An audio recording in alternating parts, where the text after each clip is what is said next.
I'm Carlos. How y'all doing? Yeah, it's good. Listen, shut up for a second. This is part... Oh shit, what the hell part is this? 12? I want to say 12. Of my unexciting, uninteresting, unwhatevering Zelda 2 playthrough, let's play, walkthrough. I'm Carlos. I'm Specs. I'm Handsome Fat Man. I'm Axelhander. They call me all of those things. That's not my name. That's not my name. This is Palace 6. It's purple. It also has no natural keys to find, which is why you cannot progress without the magical key. This is probably my favorite of the initial 6 palaces, just because there's no puzzle. Like, the first 5, I had to maze my way through, figure out where the keys are to unlock the things, find hidden walls, all that. There's a few little knickknacks here to figure out in Palace 6, but for the most part, since you don't have to find keys, it's just a fight to the end. And I am good with that in my Zelda games. Like in Zelda 3, Ganon's Tower, after you finish the basement floor and get either the map or the compass, or if you decide to go back and get the one you missed, basically the rest of Ganon's Tower is just floor after floor fights. And after a heavy puzzle-filled game, especially the somewhat irritating Turtle Rock, here's that key door, which you can't open without the magical key. Unless you bring a key from another dungeon, I guess, but then you're gonna fuck up the game. One of the cool things about Ganon's Tower, as I was saying, is after you do the basement, you basically get to progress through the whole tower in just fighting battles.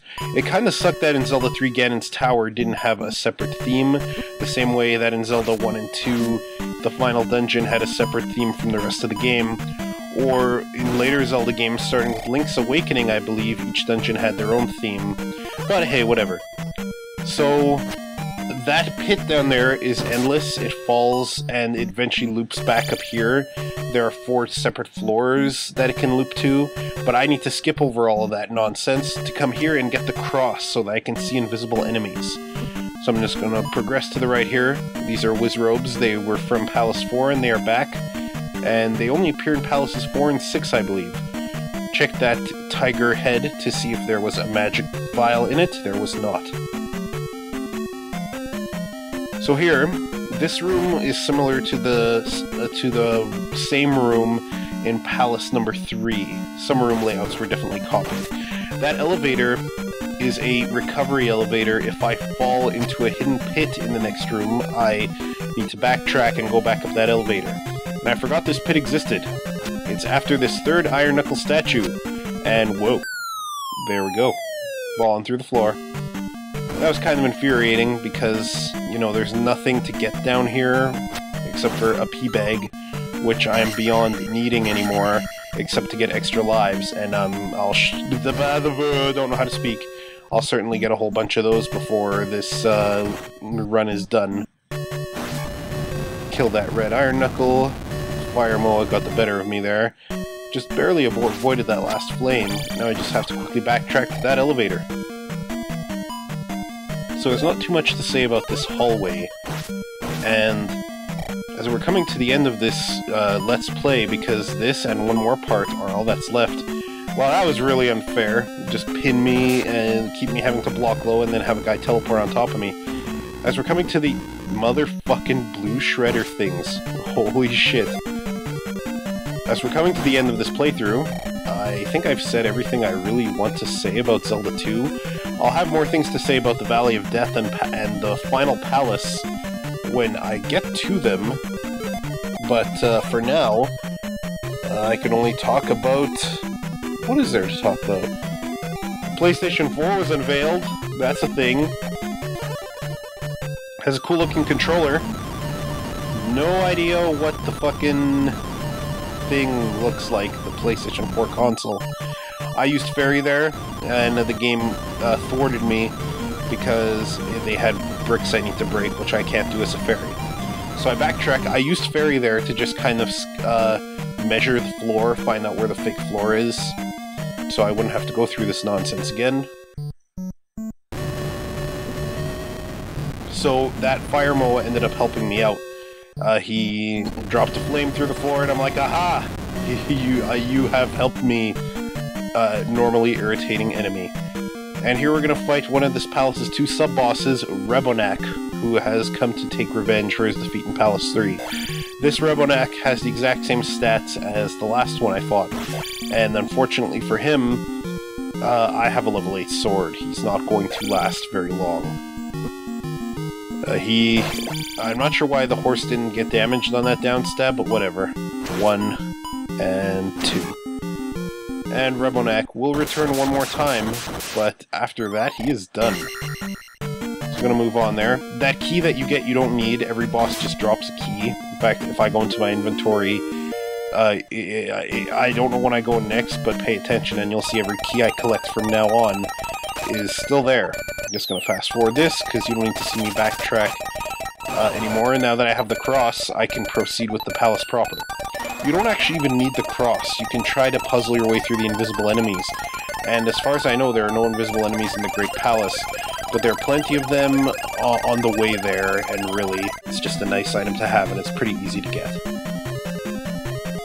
So I think I skipped this Iron Knuckle on my way here. I'm gonna fight him this time, because he's not in a position that I can easily skip. I start to lose patience with these blue Iron Knuckles, and that costs me, as you're about to see here. So, I have to fall twice in order to progress, and there are 4 floors, they loop. And the 2nd and 4th have nothing. I'm on the 2nd right now. The 1st and 3rd, the 1st goes to the cross, the 3rd proceeds with the palace. And this Iron Knuckle is going to teach me a lesson. And I gamed over yet again. Goody. Well, really, really annoying to game over yet again on the dumbest little enemy.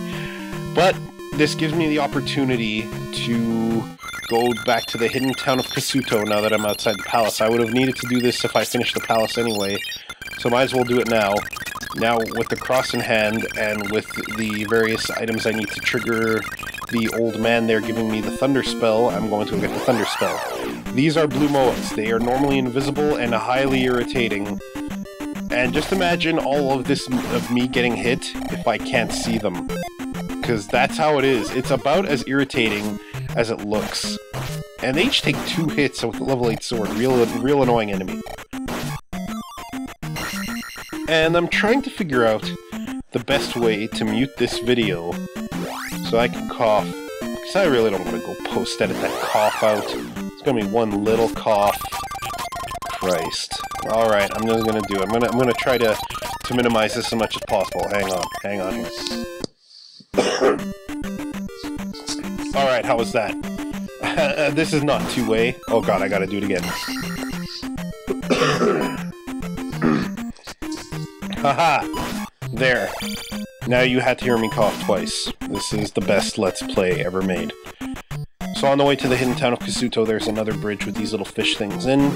Get past them, and these Moas, they're dark blue, but they're essentially the same as the blue ones. They just cost a little less experience when you beat them. And I don't think they drain experience. Regardless, they still infest this town, and you need the cross to see them. So nice quality of life item to have even just coming here.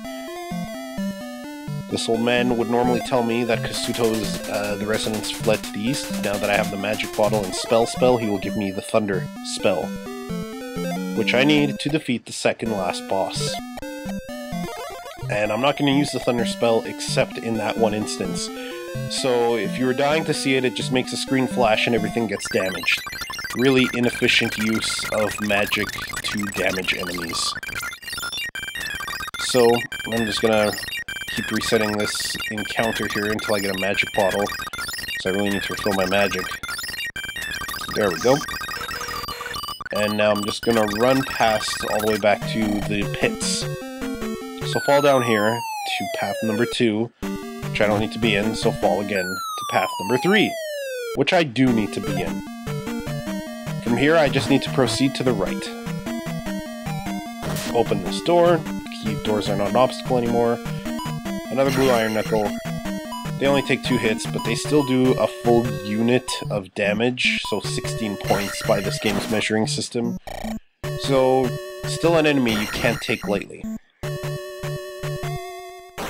You'll notice this palace copies a lot of the room layouts from the 3rd palace, and the palaces kind of do that a bit, like I think the 2nd and 3rd, and the 1st and 4th copied a little bit from each other too. One of the things that could be improved in a remake or a Zelda II 2, which I would love to play, and will never get made, because, yeah, what do you do? So moving on here, this is a very straightforward scene, so I'm not going to talk too much about the enemies. A lot of them are ones I faced. This one dropped a nice red magic bottle for me, so I'm going to load up on the spells, cast shield, cast jump, cast reflect, cast fire, cast the spell, didn't do anything, cast shield again. Casting shield twice does nothing, I was just being silly. And I casted it twice and then held still there while I got my dumbass hit. That brief pause you saw there, where I just stood still for a moment, was me looking at the screen, not believing how stupid I am. I hope you enjoyed it. So here, you need the fairy spell to progress. I'm gonna cast fairy. I'm gonna cast fairy anytime now. Anytime now.